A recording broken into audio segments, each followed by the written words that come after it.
Yes, thank you. Alastair, thanks for your time as ever.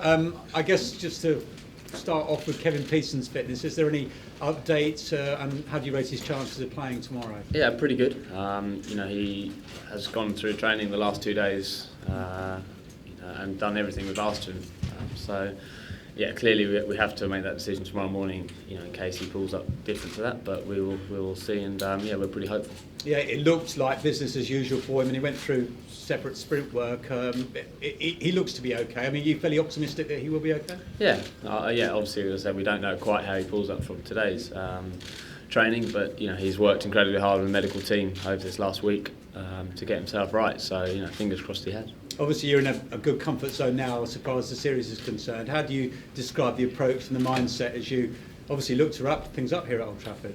Yeah, we've got an opportunity to do that. I wouldn't call it a comfort zone. We've put ourselves in a good position in the series, but in those 2 games we've had to work very hard throughout those 10 days of cricket, and it won't change in this Test match. How hard they are to get a Test match win.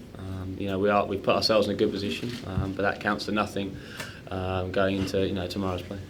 And it's the first Ashes Test match here since 2005, so it'll be a new experience for many. What are you expecting from the conditions here? Normally it's obviously a good cricket wicket here. Since they've changed the square round, you might have lost a little bit of that Old Trafford pace that it used to be here. But it's a great place to play cricket. Obviously that with the new development as well, I think it's looking really nice. And we normally get great support here, and hopefully we can back that up. Alastair, obviously with or without Kevin Pietersen, the England team's quite different, isn't he? Whether he's in or whether he's not. Do you go down the road of asking people to sort of adapt their games if he's not playing? Because he's a player who can take the game away from him. Yeah, I think Kev's a bit of a one-off that he can do that. He has the ability to win. To win games of cricket very quickly on his own. Like I think that 100 in Mumbai, summed up. Not many people could have played innings like that in those conditions. But the very, you've got to be very strong on yourselves that you can't play like someone else. You're not, whoever, just because KP, doesn't play a Test match or a one-day game, you can't ask people to bat like him. They're picked on their strengths and they're picked on. That's the way they play to score the runs to get picked. So you can't adjust like that. Alastair, considering Kevin's ability to change games, just as you said, is it tempting from your point of view to take a bit of more of a risk in playing him when he's perhaps not 100% that you wouldn't do with just a run-of-the-mill England?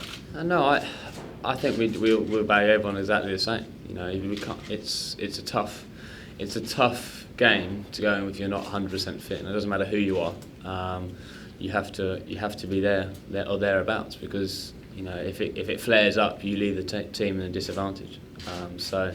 It's hard enough to win with 11 players, let alone 10. One's not fit, so you're either fit or you're not. It doesn't matter who you are. Are you expecting anything radically different from Australia with this match, Alastair? I mean, David Warner will probably play, I guess. Has that changed their dynamic from your point of view to make them more of a fearsome team? Well, they're a dangerous side. Trent Bridge was an extremely close game. And that was only 2 games ago. We obviously played pretty well at Lord's, and it was a big victory. But it's been a very tough series for us. It's obviously playing Ashes as well. It's obviously different to any other series you play. So we're expecting a very tough battle, and it doesn't matter which 11 we play against. They're full of very good players, and it's going to be tough. The introduction of Chris Tremlett back into the squad, Alastair, how encouraging is that for you to have his height, his bounce and ability back in the side, back in the squad? Well, it's great for us as a squad that he's back. He's been unlucky with injuries since I think his last Test match was Abu Dhabi, I think it was, and he hasn't played since then. He's worked incredibly hard. He's been unlucky, and he's worked hard again to get back to fitness. And this year with Surrey, I think he's bowled something like 300 overs, and it's just great for competition for places. When a player of his quality is back in the mix, it gives you another dimension to the team. We are very lucky that he's back, and it's great for our bowling ranks.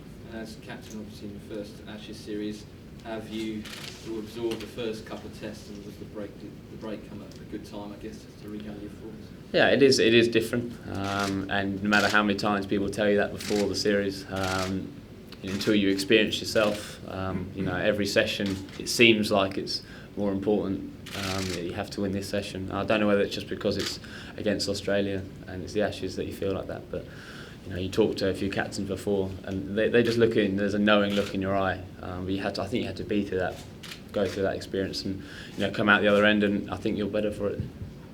You had to warn the team not to get too far ahead of themselves, Alastair? No. In that the Ashes are on the line. No, I think it's we've certainly spoken about it, but one of the strengths we do as a side is trying to break it down to as smaller things as we can, so 1 hour at a time. Not looking too far ahead. When you do, you end up you can cause yourself some trouble. So, it's making sure that we try and get that first hour right tomorrow, whether we're bowling or batting.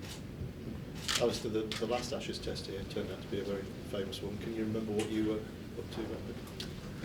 I was playing for Essex at the time. I don't know. I remember the Edgbaston one more, as in I think we were at Southend, or I think that's right, playing against Middlesex in a one-day game. I could be proved totally wrong, but I think that was I can't quite remember what it was. So you didn't get to see this one on telly, or? I might have been, but my memory's terrible. So that was 8 years ago. So I couldn't tell you. Alastair, how much is 5-0 a burning ambition for you and the players? It's very dangerous to start thinking like that, as we've already said.